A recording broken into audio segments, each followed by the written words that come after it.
Big word. Huh? On my watch says 129, so. But that's what I was looking up there. That says 130. So we'll just start. Yeah. Good afternoon. I'd like to call to order the Citizens Advisory Committee of the PPRTA. Welcome everyone that is here today and also online. First thing I'd like to do is read the purpose statement for the CAG. Primary objective of the CAG is to ensure that the capital maintenance, public transportation projects and programs approved by the PPRTA voters the November 2nd, 2004, November 6th, 2012, November 7th, 2017, and November 8th, 2022 ballot measures are published with PPRTA funds. This committee reports directly to the PPRTA of directors.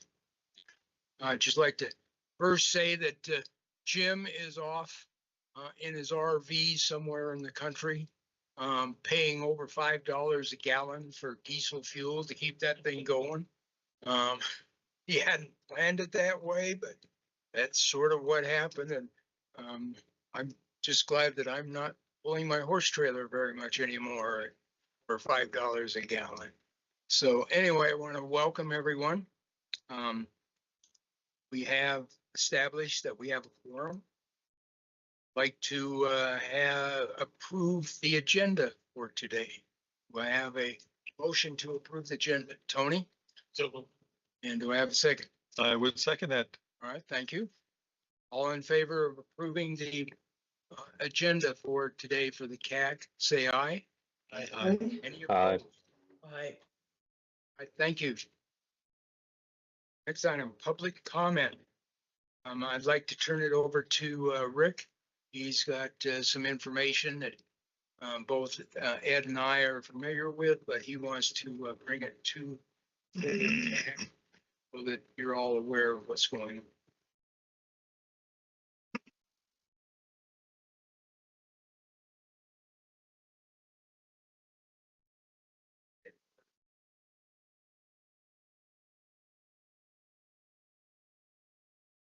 Is your microphone on, Rick?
Okay, is this one working? Yep. Okay.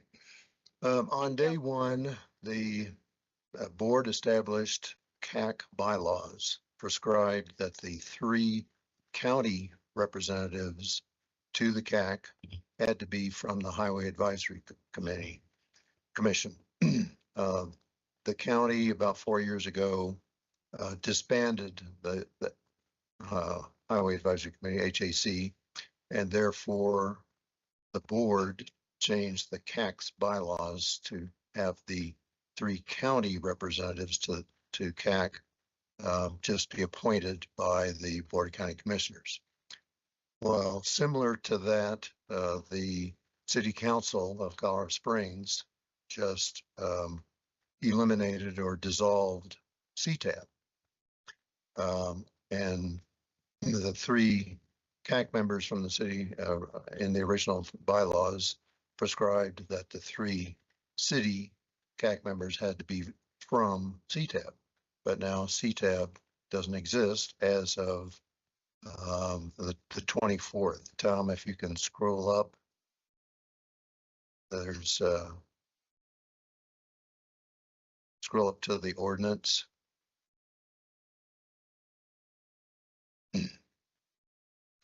Well, on the 24th, not the right document. On the 24th, City Council approved on second reading an ordinance disbanding CTAB. So now all CTAB members are, and of course, as you're aware, looking at your agenda, the only Steve Murray was the only one of the three CTAB members filling a seat. So right now, as of the 24th, Steve is off and City Council is starting a process to take applications and formulate their appointments of the three city reps to the PPRTA CAC. That's probably going to take a few weeks. Gail can elaborate on the timetable, but as of now, Steve is off, and he's also going to miss the May meeting. He has a conflict.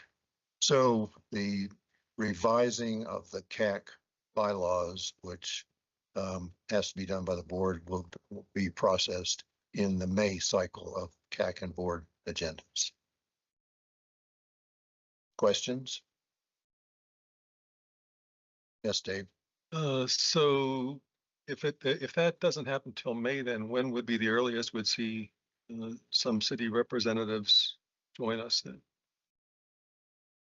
June, but I think Gail can comment on the timing, but I think the May meeting is what, the 13th?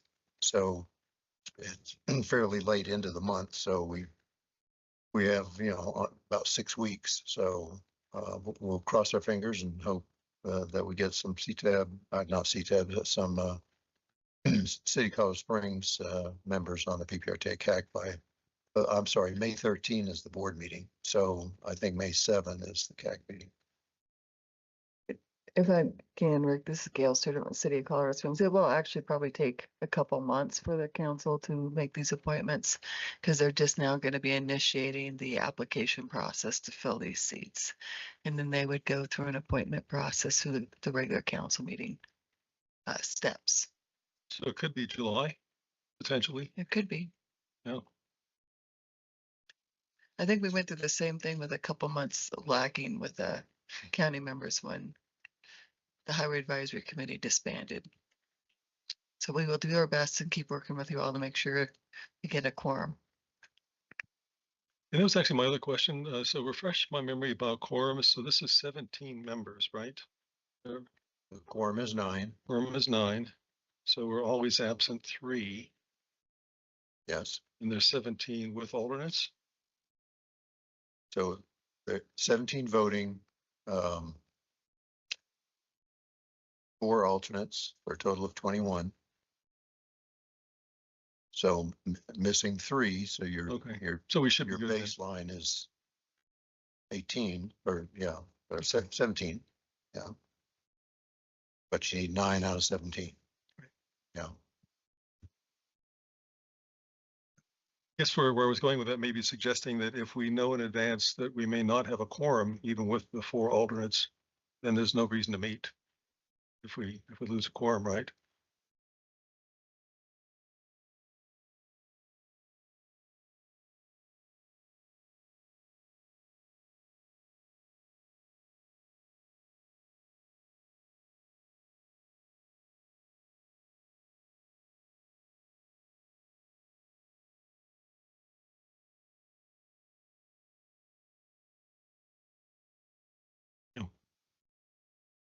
All the action items would just go straight to the board if the CAC didn't meet.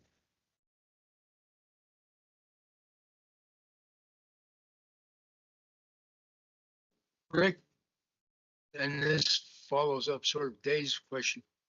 If we don't have those 3 members from the city, would at this point, our total membership is actually to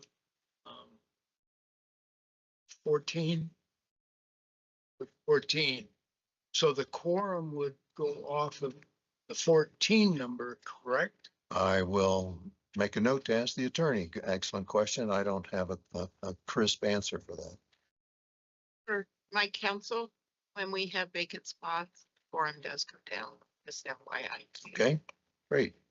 And that's been my experience sometimes over the years is when we have a vacant spot, the actual quorum goes down because the total number of members is actually down.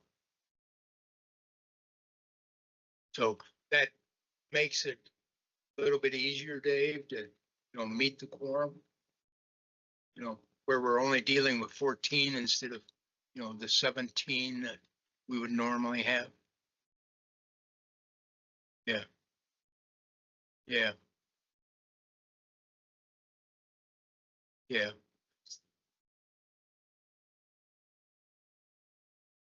No, I understand where you're coming from. And, as Rick says, he'll check with the attorney just to verify that, but as you've said, and I've been experienced too over the years, is that when you have vacancies, the actual total number that you work off of your quorum is down according to those vacant spots. So you'll let the whole committee know when you find out from, Yes, I will. all right, thank you. Any other comments from Rick or the committee relative to this particular issue?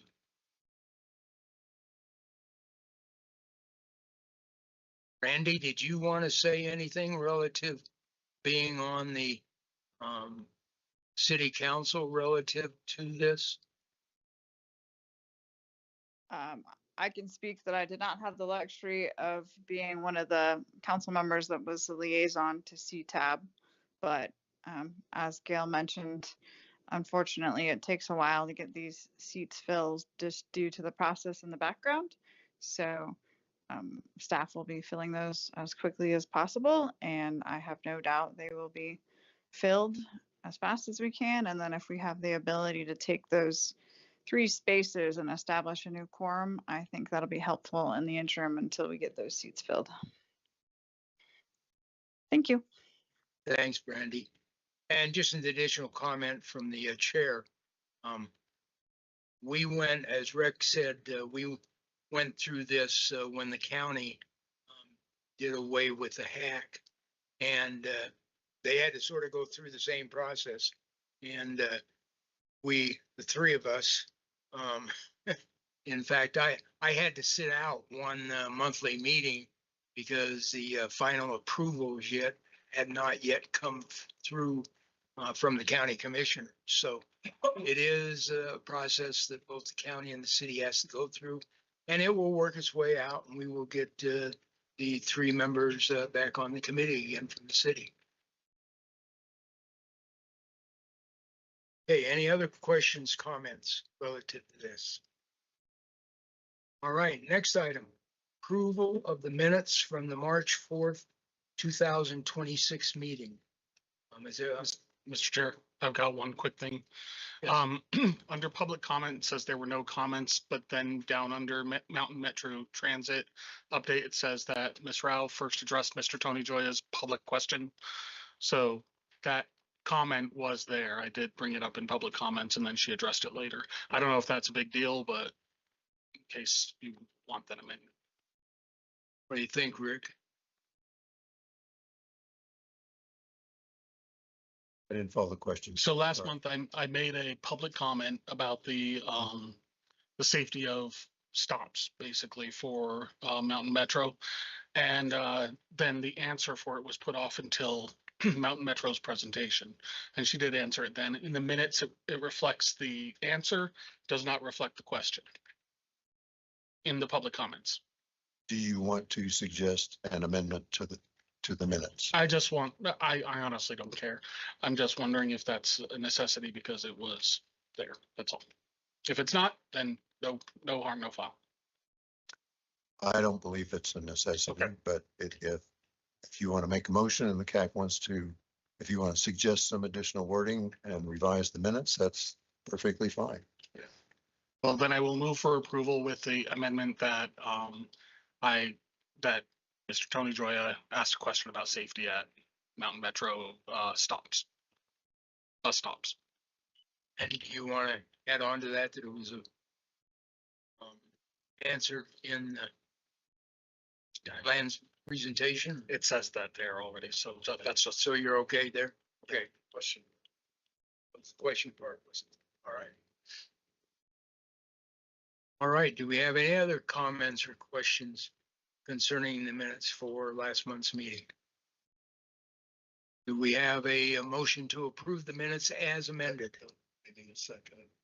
Oh, need a second on Tony's. I'll second. Okay. And all in favor of the motion as presented by Tony as an amendment to the minutes? All in favor? Aye. Anyone opposed? Hearing none, is unanimously approved. All right, now we'll take a motion to approve the minutes as amended from the meeting of March 4th, 2026. Yep. Well, I made a motion to approve with an amendment. oh, okay, we're good. All right, so we're good to go there. All right, Excuse me, who made the second? Thank you, Ed. all right, moving on. Lisa, the monthly financial reports. Lisa Corey, Finance Manager for the PPRTA. The sales and use tax summary reporting is for the month of January. We received $10,422,446, which is below the monthly budget by $14,359 or negative 0.1%. January 26 revenues fell below January 25 actual by $593,013 or negative 5.4%. Any questions? Yes, one question I have for you, Lisa, we sort of brought this up at the board, is it, do you have any idea how the next couple months are going to go? I don't know how the next couple months are going to go, but we did budget conservatively. Yeah. So being less than it was last year, we were anticipating that.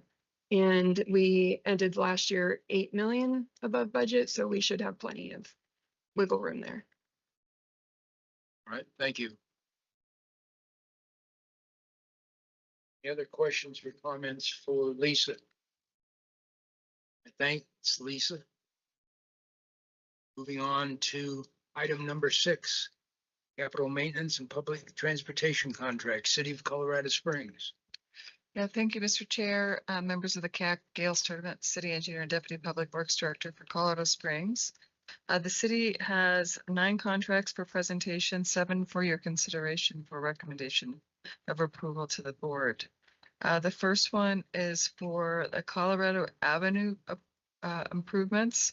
This project consists of 2 PPRTA 3 A-list project plus an overlapping federal project in this area. This overall project, we're going to be looking at the corridor from Limit Street on the east end and 31st Street on the west end. The first part of this project, we're going to be going through and doing, it's a demonstration project to basically temporarily install the traffic calming measures that were identified in the Midland Corridor study. With that installation, then we would be gathering data and ensuring that that proposed recommendation and solution really is providing the overall benefit and effect that was anticipated by that study. As we do that, we want to start bringing our public engagement folks on board now so we can start communicating with our residents and about what's going on with the demonstration project, but also uses an opportunity to start gathering stakeholder input on the final product, which would end up happening in phase 2.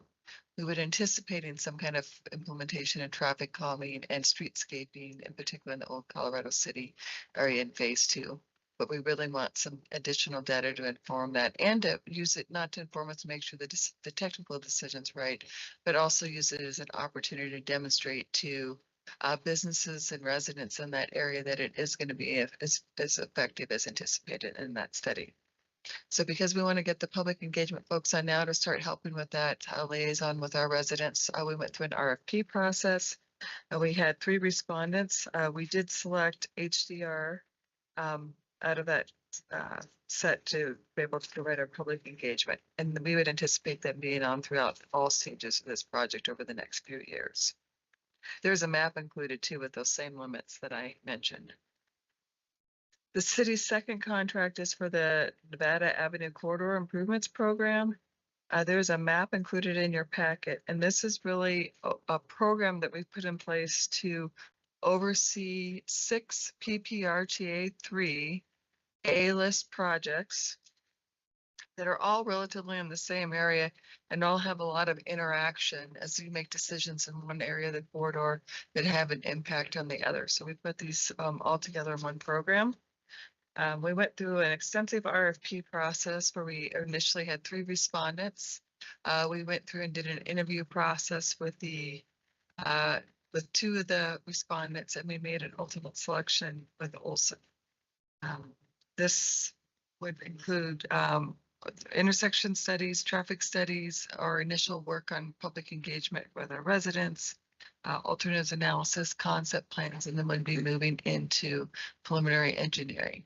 Most of their focus is going to be on the North Nevada corridor, but they do need to do that intersection study at Nevada Garden of the Gods and the Austin Bluff intersection. Which on your map is item, I think that says 116. It says 116 or 118. It's a little blurry for me. And then we are also going to be looking at a project that's identified as the Cascade Mark Dabbling connection, which would require us to install some bridges. And on the RTA 3 list, it's identified as the design only activity. Reason why it's important to look at this now is looking at when we do this traffic analysis for the Nevada corridor, we need to look at the whole traffic network in that area to make sure we're getting the overall right transportation solution in that area.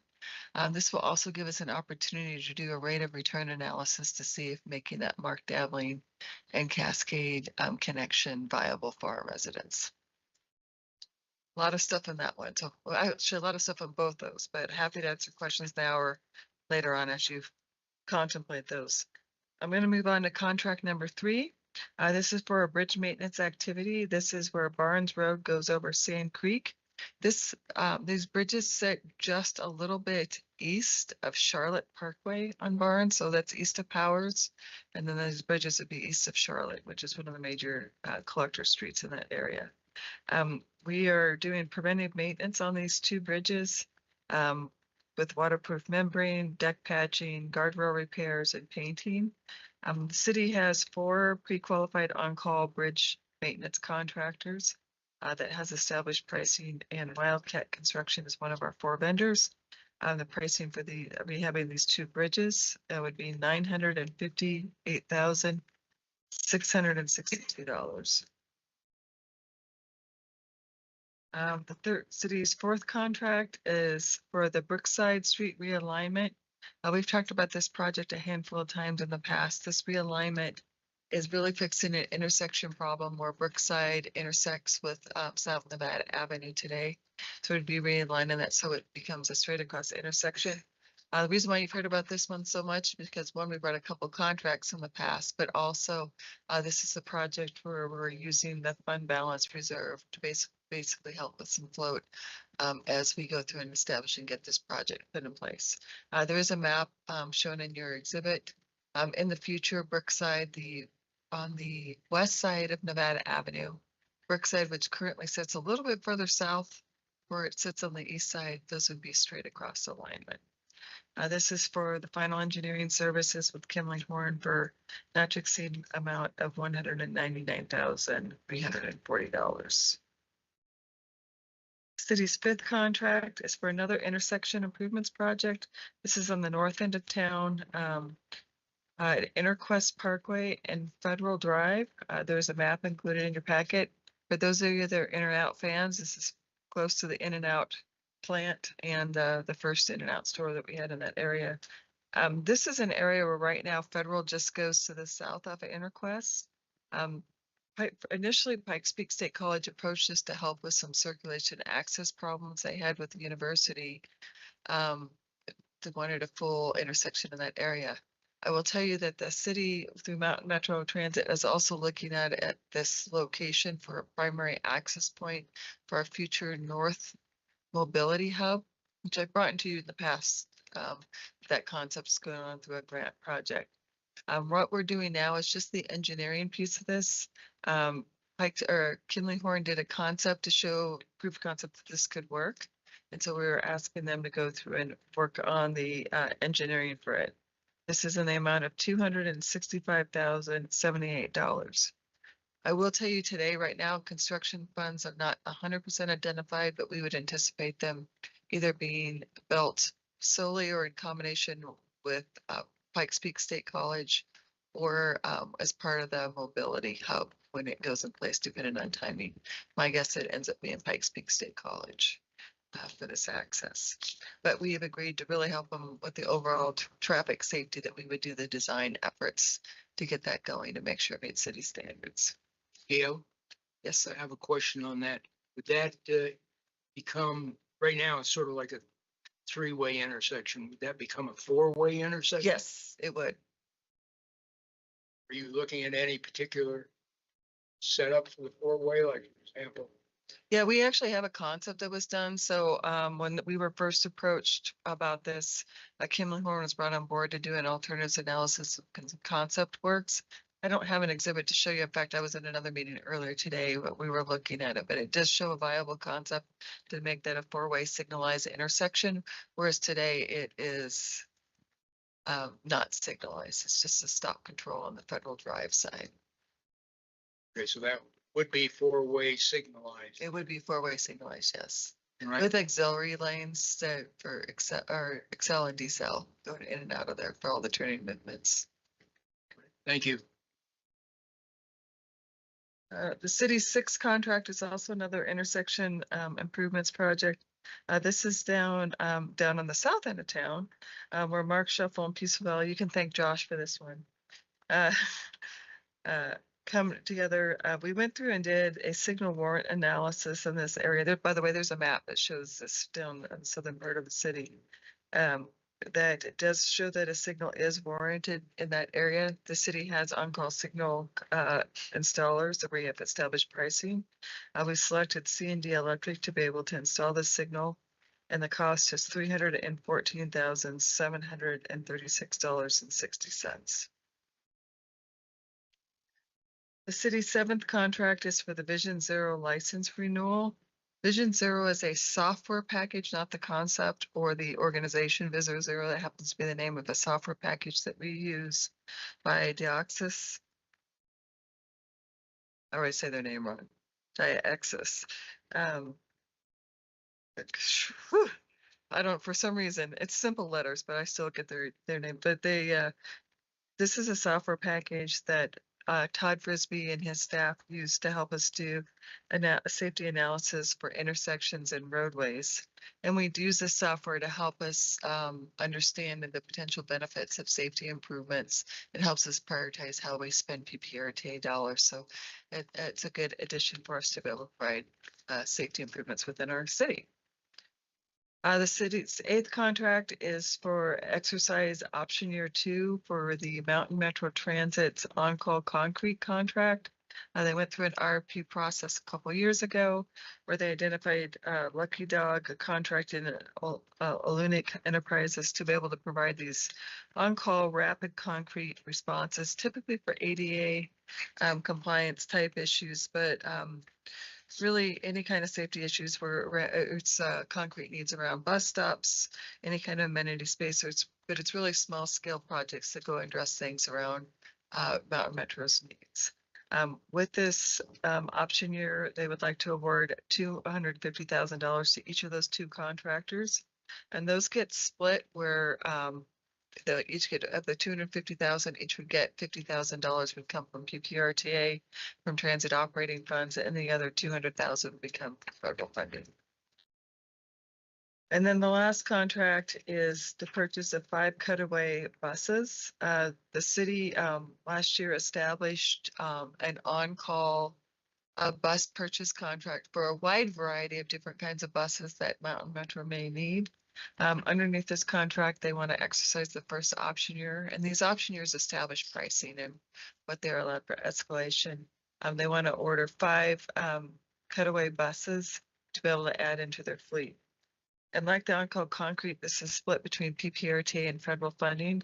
The PPRTA funds would be the amount of $163,692, and that would be coming from the PPRTA 3 Transit Fleet Supplement Program, and the rest would come from federal funding, over $650,000 for a total for the purchase of these 5 buses of $818,460. So those are the city's 9 contracts. I'm happy to answer questions you may have.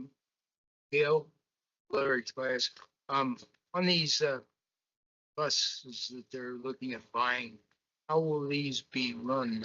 Gas, diesel, hybrid? Hold on, I know this answer. These are gas powered. See, that was easy.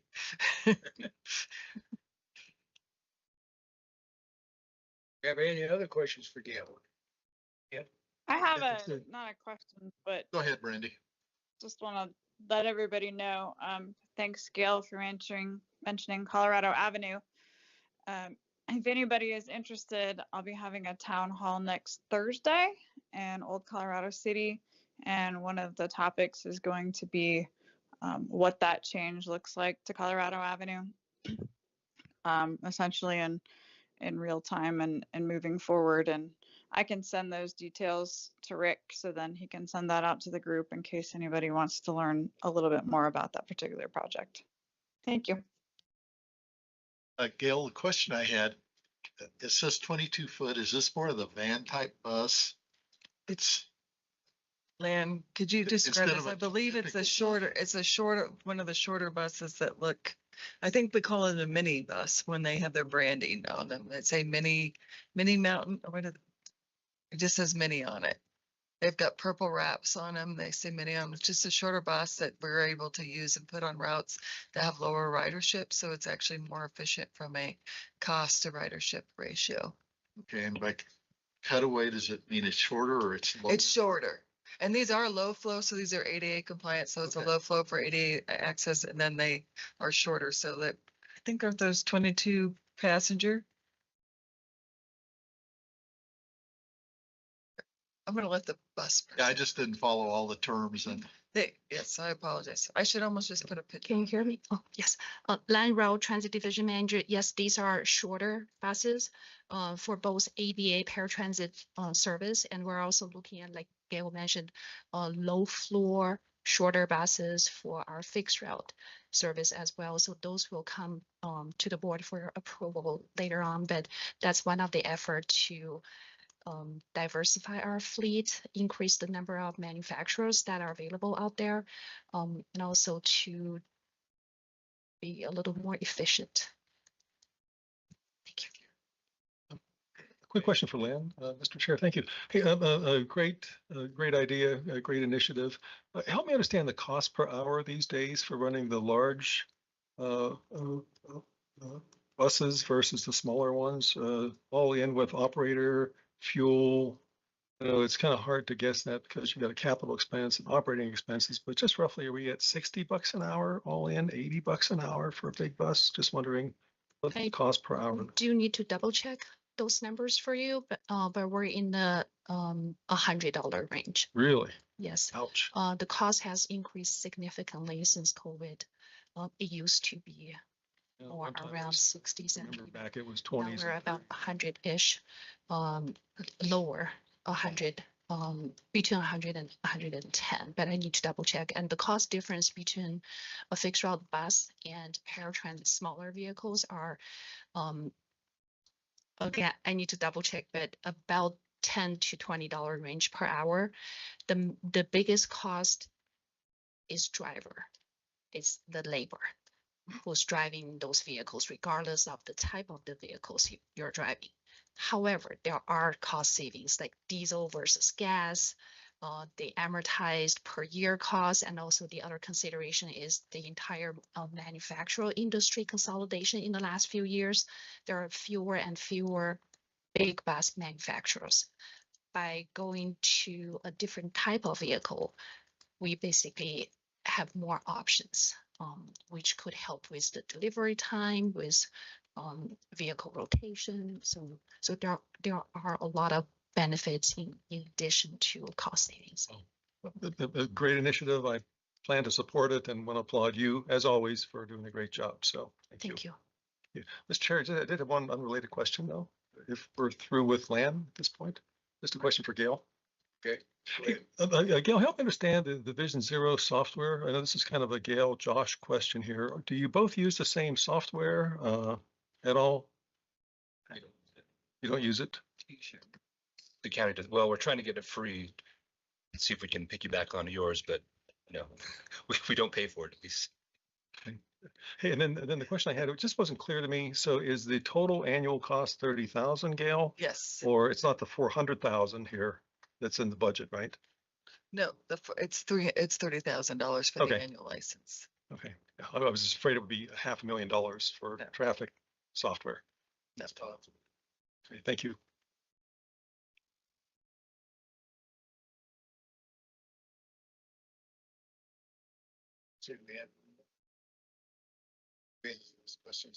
Any other questions or comments?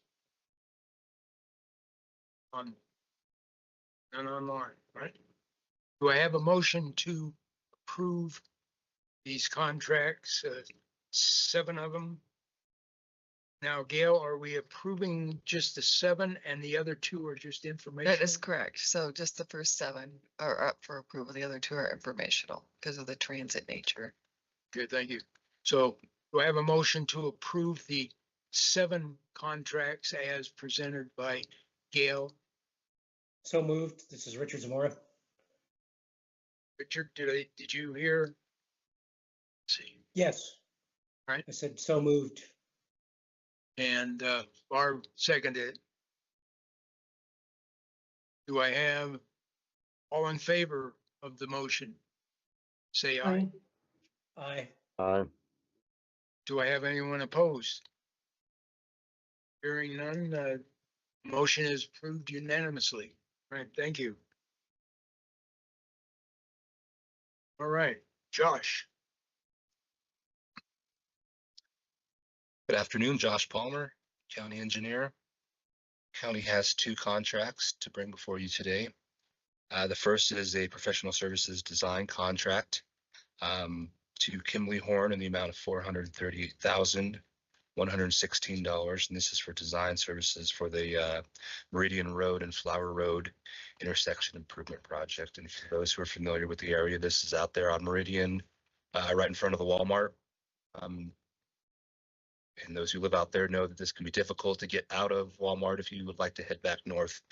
So this is a contract to provide not only design, but also review of some previously recommended design alternatives for that intersection. The second contract is a PO for modular roundabout material and installation support. I'm going to assume these are letters and not an actual names for ZKX KZ LLC.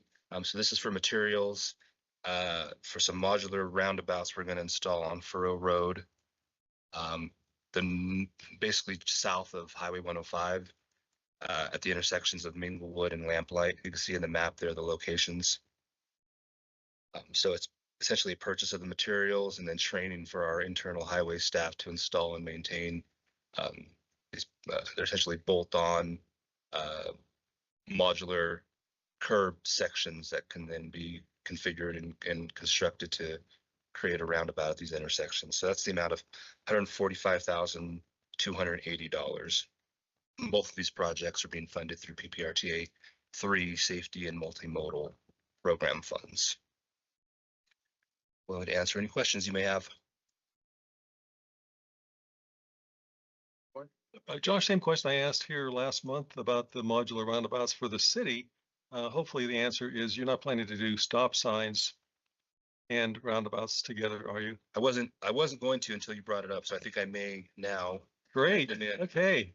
No, we're not. They're going to be traditional configurations and you. controlled for intersections with roundabouts. Yes. Thank you so much. Yeah. Mr. Chair, Carl Stang has his hand up online. Let's go ahead. Yes, thank you. So question for Josh on the roundabouts. Are those meant to be like a temporary pilot project with a permanent installation later, or can you speak to the nature of the roundabout project? Temporary, no, hopefully not, but pilot, yes. So we're testing these out to see how well they work, not only as far as installation and long-term viability, but also, maintenance. And anytime we discuss these issues or these options with our highway group, their first answer is always no, and their second answer is always no. We finally convinced them that it was a good idea, and then we asked them, well, what can you install them for us as well? So it is a pilot. It'll be the first time that we've installed these with the hope that they can be a permanent solution. If not, they are reusable, so we could then remove them, and we have the option to install something more permanent and then reuse the materials for other locations throughout the county. But the hope is that this pilot program shows that these are viable long-term options for low volume roads that are in need of some sort of traffic calming. Josh, will this look like a normal roundabout once it's installed? Since you say it's a temporary one, will it look like a normal roundabout? Well, it's intended to be permanent. It generally, yes, it actually probably look better because there are color options. So it's not just going to be gray concrete. I think we went with some sort of green and sand color for the curb, and then the middle apron part, something to be more consistent with the feel and aesthetics of the area up in Black Forest. So the overall configuration will be very similar to what we normally see in a roundabout, but rather than being cast in place concrete or asphalt, it'll be bolt on. It's actually, they consider it green material because it's recycled materials, but they're just as durable from what we can tell as concrete or asphalt. They're easier to install, easier to replace if there's damage. But yes, a pilot program, hopefully permanent. They will look very similar other than the color to what you would normally see in a traditional roundabout. Another question for you, Josh, on the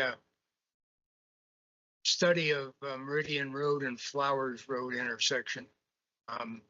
Will that study also go all the way back to the intersection to the north of that intersection on Meridian, where the traffic comes out of Walmart now and goes along across the traffic and then make U-turns there at Flowers? Will that intersection also be included in that study? Yes.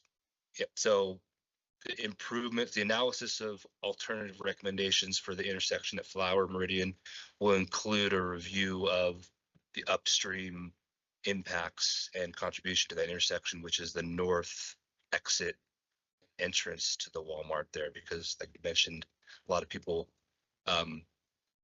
exit there and cut across two lanes of traffic to try to do a U-turn. However, the working theory right now is a roundabout. We're on a roundabout kick at the county recently. So if you have a roundabout, there's no need to cross over traffic. You can get into that first lane and be able to make essentially a U-turn at the roundabout. So a roundabout would most likely eliminate the conflict of having to cut over 2 or 3 lanes of traffic from that north exit. Good. I can see what you mean as far as that would help that cut across traffic that's occurring right now. It would just flow right into the. Just flow right in. Yep. And that would also help traffic coming off Flowers, because that would eliminate the. You'd be able to, yeah. So that it actually, if the idea, because right now you're prevented from turning left off of Flower to go south on Meridian. If we install a roundabout, or even if it's a signal, that would be reintroduced. That movement would be reintroduced at Flower. So if you wanted to go south on Meridian for Flower, you'd be able to do so. So that would make that in Flowers and that intersection a little bit more functional Yes, for that traffic that's coming into there. correct. Okay, all right, thank you. Do we have any more questions or comments for Josh? Hearing none, do I have a motion to approve the two items for El Paso County as presented by Josh, So moved. Tony? And do I have a second? Thank you. Greg? All right. So we have a motion for approval and a second. Do I hear all in favor, say aye. Aye. Anyone opposed? Hearing none, the motion passes unanimously. All right, thank you. All right, next item. Diane.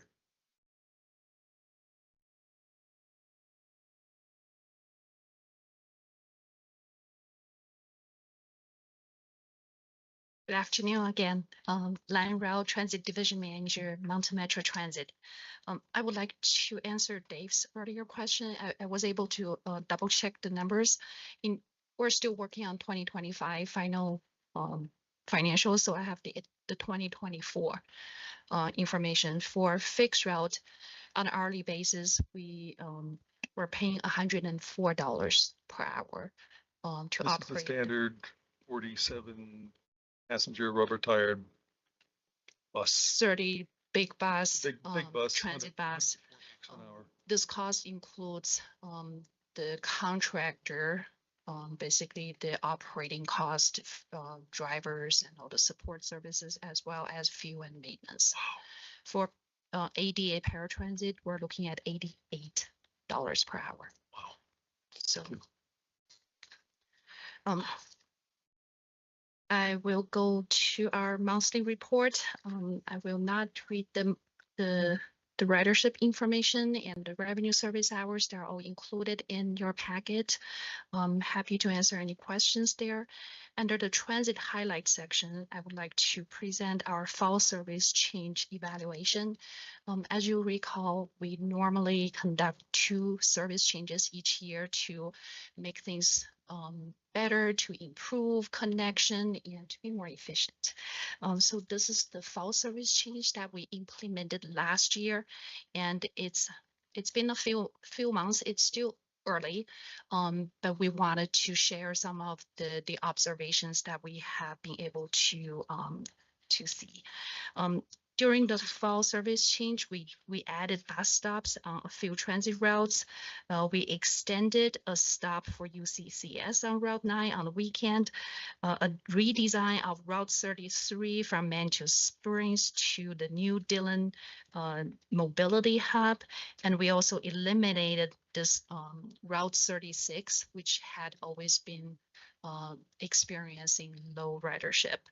And we also made some connection point improvements on a few routes. So the details are included in the packet. And I would like just to really direct your attention to the overall summary. So after looking at the on-time performance, the ridership, the connection, so what we found is, in general, those improvements are helping and are getting the results that we hope to see. The highlight was really the redesign of Route 33, which is also known as the Mantua Springs route, which created a more dependable service through the really high demand corridor.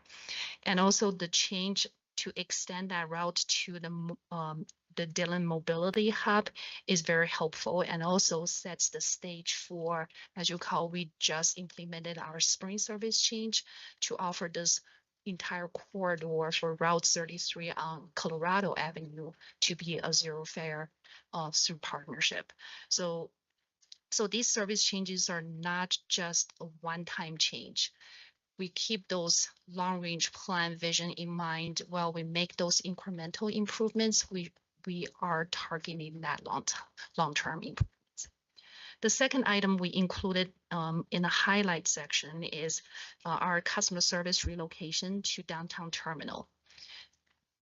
our customer service has been located in our transit admin area on Transit Drive, which is not a very easy access for our passengers. Majority of our passengers will likely to stop by the downtown bus terminal instead of coming all the way tucked away off Hancock and Fountain. So we are conducting a small construction project at the downtown terminal. If you stop by, walk by there, you might see construction activities going on there. We are building an office space for our customer service folks to be there. So once the project is ready, and we will move our customer service there to provide easy access for people to ask questions, get help, and also buy bus passes. So we included a couple pictures there. It's really nice to see that project happening. We do plan to move up customer service by June, so probably we'll see our folks right there. That's all I have for today. Sure. Just a minute, Tony. I'd just like to say, Lan, I think that doing that customer service relocation to the downtown terminal is a good move, because it really, puts the information and access for people, right there at the main terminal. It may have worked somewhat when it was down at the old location, but my own personal opinion, I think that'll be a lot better having customer services there where the people are. Yes. Thank you. Right, Tony? Lan, I just wanted to take a look at the numbers real quick there. You said in 2024, the fixed route was $104 per hour. Yes. Okay. And we had 9.5 average boardings per hour. That's what it says at the table. Okay. So we are paying well over $10 per boarding. And I don't know how much of that is, I haven't used the bus in a while, so I don't know how much the fare is now, but I'm guessing it's not $10. So how much are we subsidizing it, and what does that compare to other cities around the country? Are we doing better, worse? Where are we on that? Oh, that's a great question. Actually, we look at those comparisons. Things have changed significantly since COVID, as you know. So that's why that ridership, that more boardings per hour, is something that we really aim to improve. Pre-COVID, we were looking at 25 boardings per hour. So again, building that ridership, we have been following the American Public Transit Association data. We were a little ahead from last couple years in terms of ridership recovery.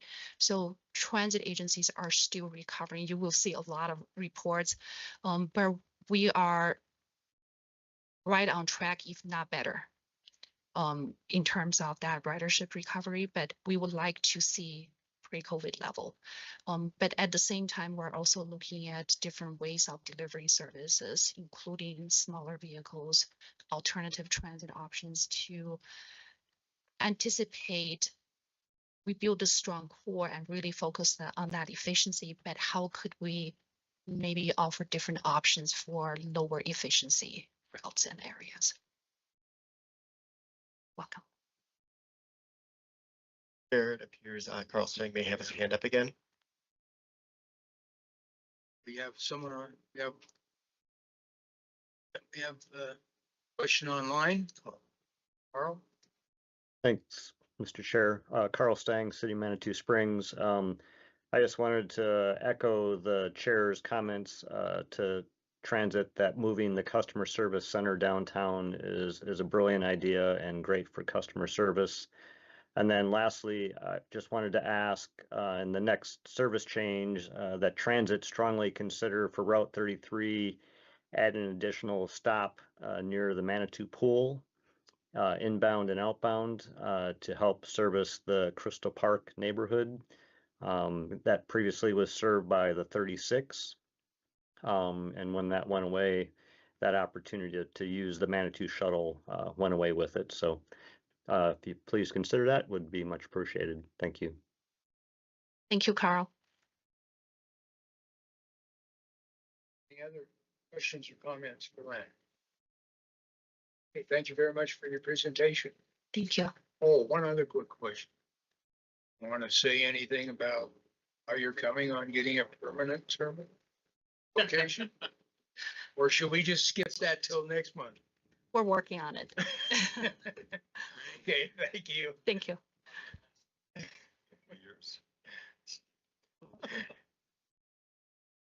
I shouldn't have brought that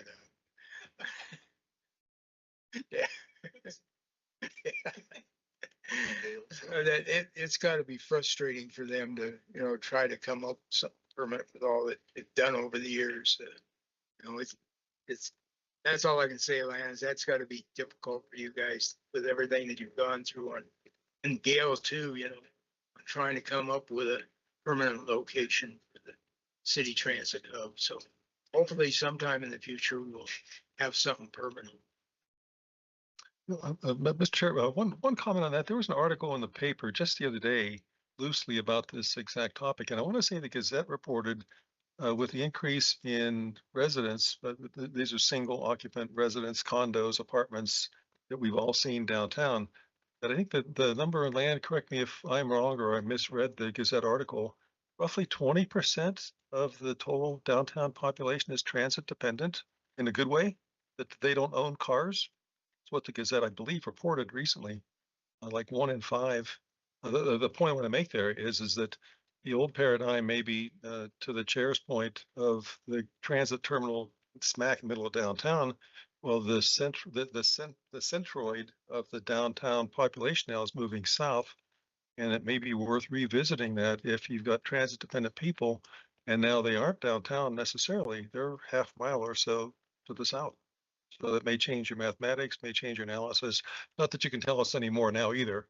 But, I just found it interesting to find that high percentage of people transit dependent. I don't know, Gail, did you see the?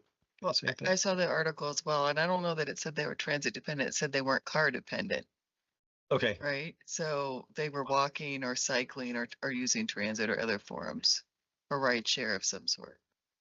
yeah, this is not your grandma's downtown.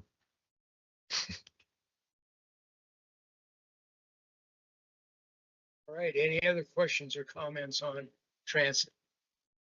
None being so, we'll move on to the next item, City of Colorado Springs, change order and property acquisition report. Yeah, thank you, Mr. Chair. Gail Sturtevant again.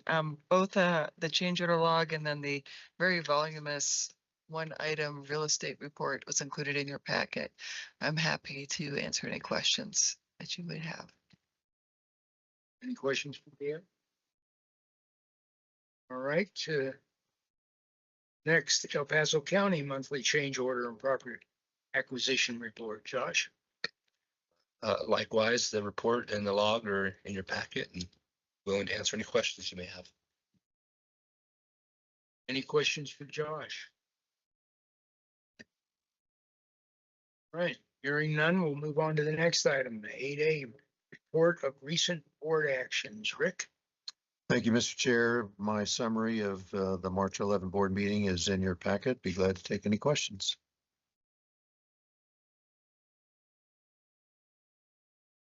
Any questions for Rick? Hearing none, we'll move on to the next item. Item 8B, staff field review report. Rick? Thank you, Mr. Chair. Just a summary of my windshield survey of the projects that were reported as completed in the fourth quarter of 2025, and everything looked good. Be glad to take any questions. Any questions for Rick? Hearing none, we'll move on to the next item, agenda topics for the next meeting. Do we have any agenda topics for the next meeting? Okay, hearing none. Next item, communications. Rick? Thank you, Mr. Chair. Each of the CAG members in attendance here has received one PPRTA 2026 annual report. I have plenty of extras if you'd like to grab a fistful on your way out of this meeting or future meetings. So, but we have plenty of spares.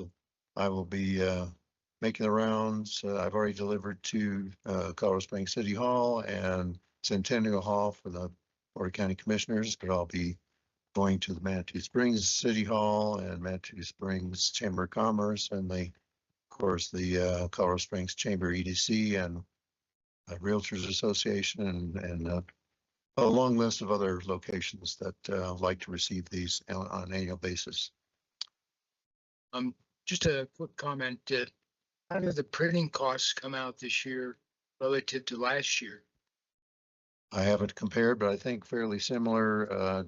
Jared, it was 4,350 for the 1,200 copies. I think it's, yeah, page count went up, but last year was 40 something. This year is 50 something pages. So it probably went up a little bit, but well within budget. $4,350 was the print cost. Good, thank you. We have any other communications or comments? Yes, Rick.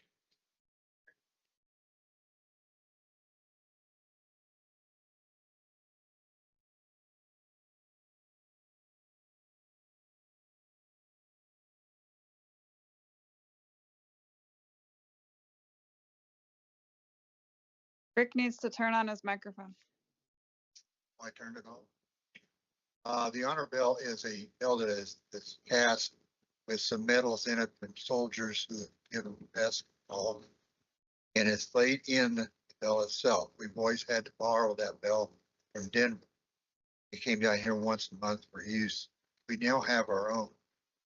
It was done all by contributions, and it is now serviced every day. And they have anywhere from 6 to 8 service a day. And the honor bell is used.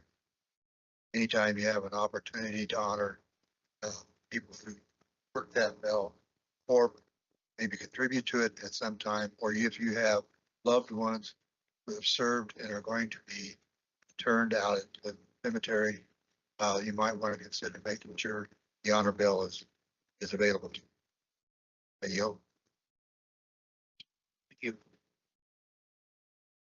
Any other communications? Hearing none, do I have a motion to adjourn? All in favor? Aye. Anyone opposed? I still have to ask. It's a rule, Robert's Rule of Order. All right, thank you everyone for attending today. And just a little bit over an hour. Not bad, yeah. All right.